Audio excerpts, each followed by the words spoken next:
just gonna put this on. It's so cold in this house. I look stupid now. Looks like I've got no hair. I have hair. Okay, I still look like an egghead, but I can't do anything about it because I did not have time to wash my hair this morning. So we are all lovely and greasy, but okay. Let's start this video. Hey besties, if you're new here, welcome. My name is Eilidh, and if you're not, then welcome back. So today was actually a really exciting day. I've been talking about this day for so long now, probably about a month actually, but today I went to 66 Books, which is basically a massive warehouse full of loads of books that can range from kids books, fiction, non-fiction, autobiographies, even notebooks, records, like you name it, it was most likely there. And oh my god, I had so much fun. The fact that I have a massive box full of books, crazy, and the best part of it, it was all 70% off. So here is some footage of it.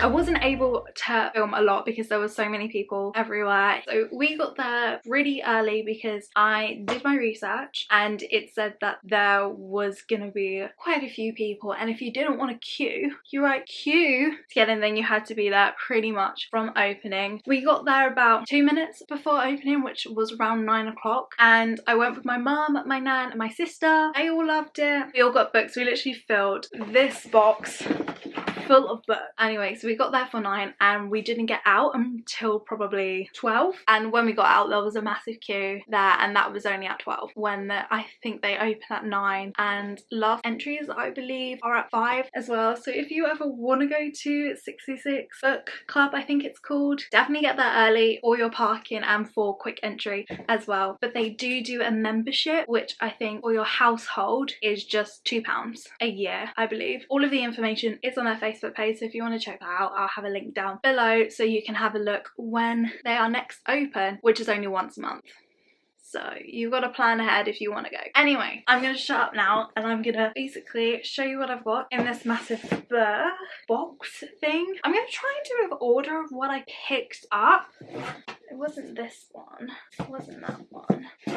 Okay, so the first book I did pick up was the Intimacy Experiment, which is by Rosie Damon. I also got another book by her, which is The Roommate, but this was the first book. Generally I didn't pick up a book for about an hour, but as soon as I picked up this one, it was very much, I couldn't stop finding books I wanted to read, and then my basket just got fuller and fuller. But this is basically, I'm just gonna read the blurb real quick because I generally can't remember what this is about. Let me scan this and just get back to you. Okay, so this is a romance book. It's basically about a girl and a guy called Naomi Grant and Ethan Cohen. I think it's basically about, I'm trying to guess now of how to put it into words. Yeah, just sex positive. We're just gonna go with that. So she wants to do it where she goes into like lecturing about it, but no one will hire her. So she's co-founded this new business to spread awareness about it. And then Ethan, who is the hottest bachelor in LA, has he's been slacking lately. He has been slacking in what he does, which I'm not entirely sure. So the people have told him, if you don't change your act, then you can go bye-bye. And these two then team up together to bring a hot, steamy series about modern intimacy, which should be a perfect solution to their problem. We then have The Roommate as well by Rosie Damon, the actual second book that I picked up, which is about Clara Welton, I think that's her name, who is a good girl overachiever, well-mannered, utterly predictable. And then it says, when her childhood crush invites her to move cross-country, the offer is too good to resist. Unfortunately, it's also too good to be true. Suddenly, Clara finds herself sharing a house with a charming stranger. Josh might be a bit too persistive. I'm dyslexic, do not judge me. Not to mention handsome for comfort, but persistive? I think it's persistive for comfort. I don't know. Anyway, but there's a good chance he and Clara could have survived sharing a summer sublet if she hadn't looked him up on the internet. Once she learned how Josh has managed, oh my god, maid! Once she learns how Josh has made a name for himself, Clara realizes living with him might destroy the reputation she spent years building. While they may not agree on much, both Josh and Clara believe women deserve better sex. What they decide to do about it will change both their lives, and if they're lucky, they'll help everyone else get lucky too. Steamy. I think I picked up two very steamy books, but those are the first two books that I picked up. They do sound very good, very your classic romance sort of books, and I love the colour of them as well. Anyway, next. What did I pick up next? I can't remember now. Was it this one? I'm doing this one. I'm guessing this is the next one I picked up. I generally cannot remember what I did and what I didn't pick up. Right. Anyway, this is the most fun we ever had. I think this is more of a comedy type of book. It basically follows the Sorensen. Yeah, Sorensen. We'll go with that. Sorensen family, who have Marlene, David, Wendy, Violet, Lisa, and Grace. So, I'm just gonna read the blurb again. So, Marlene has somehow fallen into motherhood and spent 4 decades married to David, who's pretty certain he loves her more than anyone has ever loved another person. Wendy, the eldest, a case for concern, soothes herself with drinking after being widowed young, while Violet is disturbed by the reappearance of a son placed for adoption 15 years later. Liz, a professor, is pregnant with a baby she's not sure she wants by a man she's not sure she loves. And Grace, their dawdling young daughter, lives a lie that no one in her family suspects. It's by Claire Lambardo. But it seems like a funny type of book. Anyway, next I'm gonna do this one. A Bicycle Made for Two by Mary Jane Baker. Jane, which I'm guessing is another romance book. We know I didn't really come far out of my comfort zone. This one is set in Yorkshire, Dallas. Lana Durante, runs a medieval themed restaurant with her brother. To distract them from the loss of their beloved father, she hatches a plan to lure the Grand I don't know, it sounds French. Route. We're just going to carry on route through their village. Oh, I'm really exposing myself here that I cannot actually read out loud anyway. You can read in my head quite fine, just not out loud. Anyway, but first she needs to get a small community working together to convince the decision makers that Tour de France, why did I say it like that? Material. Not an easy task when the people involved include Lana's shy, unlucky, in-love brother Tom, man-eating W1 chair Yondia, broken spouse Gary, NC, arrogant celebrity Harper Brandy, and Lauren's arch nemesis, oh my god, former pro cyclist turned bike shop owner Stuart McLean, whose offbeat ideas might end up costing them everything. Damn. This sounds like drama. So yeah, moving on. Ta-da! And Now You're Back by Jill Mansell. I think it's Mansell. Anyway, this one is about a girl named Dee Dee, but it ended and he left without even saying goodbye. Now 13 days later on 13 years on, Shay Mason is back. The old spark is still there, but Dee Dee's determination to ignore it. Determined to ignore it. A manager of a stunning Cotswolds Hotel. She's happy at last and soon to be married. Anyway, Shay isn't staying. He's made a promise to his father. He's going to keep it and then he'll be gone. But Shay's return stirs up a long forgotten scandal in, oh my god, Eilidh Combe. Moving on. It seems it's time for buried secrets to come to life, and just maybe this was this was someone's intention all along. This is why I don't read blurbs out loud. It makes me nervous and I don't like it.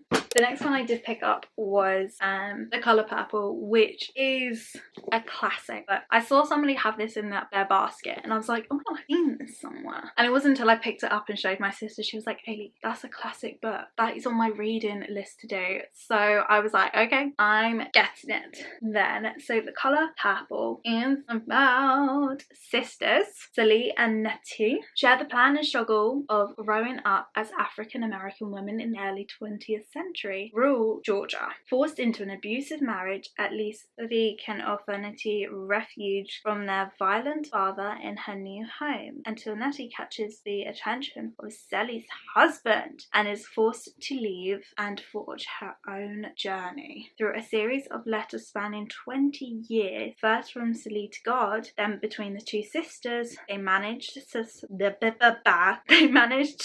sustain their hope in each other across time, distant and silent, in a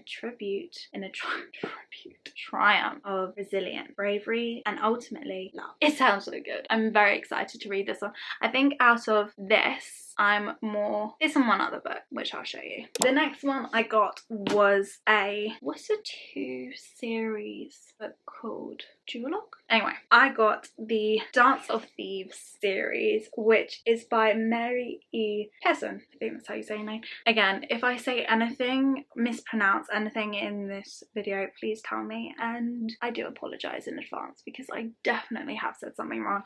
Anyway, this is probably the first fantasy books I've picked up this whole trip. I saw these and I was like, yes, I've seen that. I need to read that, because I think Hayley Fan read them, and she's one of my favourite YouTubers ever who does reading vlogs. I love watching her.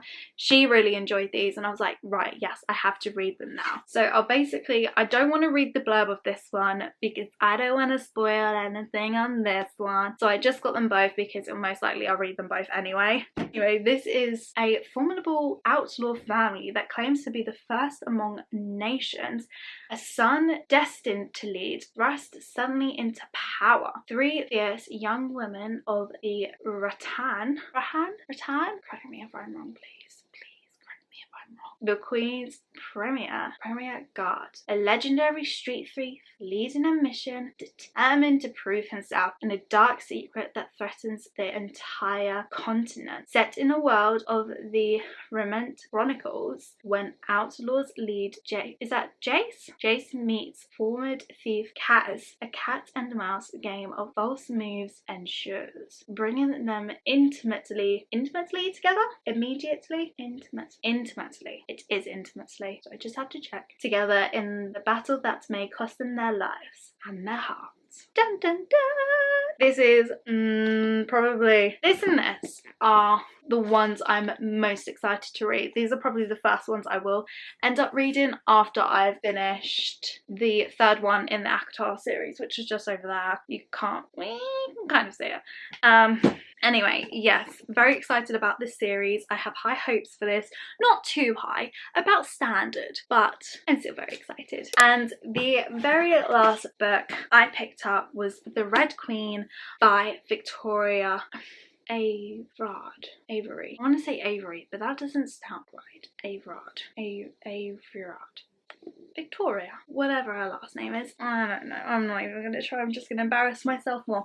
I've heard mixed reviews about this. I was talking to my sister about it and she said that a lot of people are saying if you're more into character development than plot development, then you'll like this book, but if you're more into the plot development than the character development, this isn't really for you. But let me just read the blurb for you. So the Reds are commoners ruled by the Silver Elite in possession of godlike powers, and to 17-year-old I can't read, and to 17-year-old May, a red girl from the poverty